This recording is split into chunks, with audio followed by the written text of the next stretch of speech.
সরকার নির্ধারিত দামে ধান বিক্রি করতেও লাগে ঘুষ, না দিলে গুদামে ওঠে না কৃষকের ধান। হাওড়ের জেলা কিশোরগঞ্জের অষ্টগ্রাম উপজেলার চিত্র এমনই।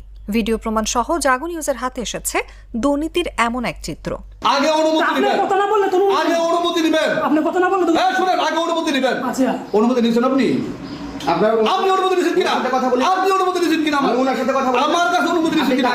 আপনি আমার কাছে অনুমতি আপনি লঙ্গি পরে বসে কেন? আমি কি অনুমতি নিয়েছেন কিনা? আপনি লঙ্গি পরে বসে কেন? অষ্টগ্রাম উপজেলা সরকারি খাদ্য গুদামের অভ্যন্তরের একটি কক্ষের ভিডিওতে দেখা যাচ্ছে সরকারি খাদ্য পরিদর্শক জয়নাল আবেদিন ভূঁইয়া সরাসরি একজন কৃষকের কাছে প্রতি টন ধানে ২,০০০ টাকা ঘুষ দাবি করেছেন।